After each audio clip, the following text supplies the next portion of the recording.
भूतिया गांव की रहस्यमयी औरत। भारत के एक सुदूर गांव कालाधाम में कोई भी रात को बाहर निकलने की हिम्मत नहीं करता था। कहते थे कि वहां एक रहस्यमयी औरत भटकती थी, जो भी उसे देखता वह कुछ दिनों में गायब हो जाता। गांव वालों को आज तक समझ नहीं आया कि ये कौन थी और क्यों हर अमावस्या की रात उसकी परछाई दिखती थी। रवि, जो एक पत्रकार था, इस कहानी को सुनकर गांव आया। वह नहीं मानता था कि कोई आत्मा या भूत होता है। उसने गांव वालों से पूछा, लेकिन सभी ने चेतावनी दी कि रात को बाहर निकले। रवि हंस दिया और ठान लिया कि वह इस रहस्य का पर्दाफाश करेगा। उस रात वह एक कैमरा और टॉर्च लेकर बाहर निकला। गांव की गलियां सुनसान थीं, हवा भी नहीं चल रही थी और माहौल में एक अजीब सा सन्नाटा था। जैसे ही वह पुराने पीपल के पेड़ के पास पहुंचा, उसे लगा कि कोई उसे देख रहा है। अचानक ठंडी हवा चली और सामने सफेद साड़ी में एक औरत खड़ी थी। उसके लंबे बाल चेहरे पर थे और उसकी आंखें बिल्कुल काली थी। रवि ने हिम्मत करके पूछा, तुम कौन हो? वह औरत बिना पलक झपकाए बोली, तुम्हें सच्चाई जाननी है। रवि के हाथ पांव ठंडे पड़ गए, लेकिन उसने सिर हिलाए। वह औरत मुस्कुराई और उसकी हड्डियों तक एक सिहरन दौड़ गया। उसने अपनी काली आंखों से उसकी ओर देखा और कहा, मैं वो हूं जो सच जानने वालों को अपने साथ ले जाती हूं। इतना कहते ही रवि की आंखों के सामने अंधेरा छा गए। अगली सुबह गांव वालों ने रवि का कैमरा पीपल के नीचे पड़ा देखा, लेकिन वह खुद कभी नहीं मिला। उसके कैमरे की आखिरी रिकॉर्डिंग में बस एक ही चीज दिखी, एक डरावना चेहरा जो कैमरे की ओर बढ़ रहा था, और उसके बाद सिर्फ चीखें। आज भी कालाधाम गांव में कोई अमावस्या की रात बाहर नहीं निकलता, क्योंकि वहां अब भी वह औरत भटकती है, अपने अगले शिकार की तलाश में। क्या आप हिम्मत रखते हैं इस गांव में जाने की? रवि के गायब होने के बाद उसकी खोज में उसका दोस्त विशाल गांव आया। विशाल को भूत प्रेत की कहानियों पर यकीन नहीं था। उसने गांव वालों से रवि के बारे में पूछा, लेकिन सभी ने वही जवाब दिया, वो औरत उसे ले गई। विशाल को यह अंधविश्वास लगा, लेकिन जब उसने रवि का कैमरा देखा और आखिरी रिकॉर्डिंग सुनी, तो उसके रोंगटे खड़े हो गए। रिकॉर्डिंग में एक फुसफुसाहट थी जो बार बार दोहरा रही थी, तुम अगले हो। उस रात विशाल ने तय किया कि वह सच्चाई का सामना करेगा। उसने गांव के बुजुर्गों से पूछा कि यह सब कब शुरू हुआ था।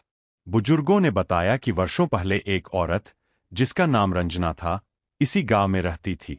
वह बहुत खूबसूरत थी, लेकिन उस पर काले जादू का आरोप लगाया गया था।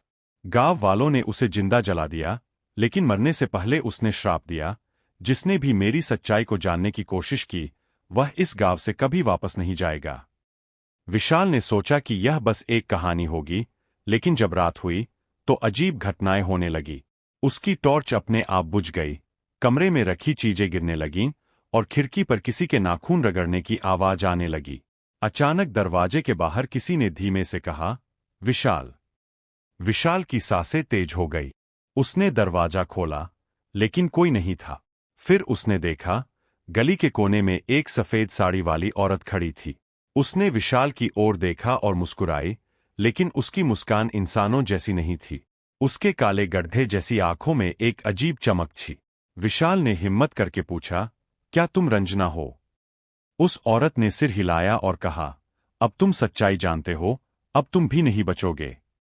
अचानक चारों ओर अंधेरा छा गए। विशाल ने भागने की कोशिश की, लेकिन उसके पैरों ने काम करना बंद कर दिया। उसके कानों में सैकड़ों चीखें गूंजने लगी। सुबह गांव वाले विशाल का सामान तो देख पाए, लेकिन वह खुद गायब था, हमेशा के लिए। अब जो कोई भी कालाधाम गांव में जाकर इस रहस्य को सुलझाने की कोशिश करता है, वह कभी वापस नहीं लौटता।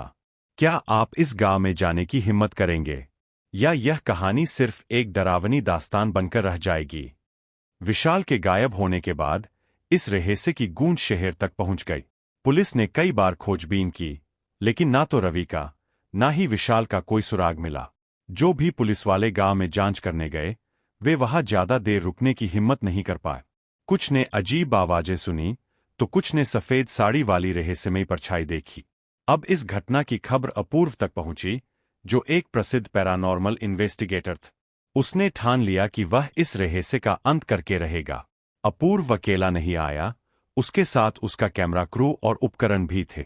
जैसे ही वह गांव पहुंचा, उसे महसूस हुआ कि हवा में एक अजीब सा भारीपन है। गांव वाले अब भी डरे हुए थे, लेकिन अपूर्व को किसी की कहानियों पर यकीन नहीं था। उसने अपना बेस गांव के बाहर ही लगाया और रात होने का इंतजार करने लगा। रात 12 बजते ही अपूर्व ने पीपल के पेड़ के पास अपने कैमरे और उपकरण सेट कर दी। चारों ओर सन्नाटा था। टीम के एक सदस्य ने EVP, electronic voice phenomenon, recording चलाई और पूछा, क्या यहां कोई आत्मा है? कुछ मिनट तक कोई जवाब नहीं आया। फिर अचानक रिकॉर्डर में एक धीमी मगर डरावनी आवाज सुनाई दी।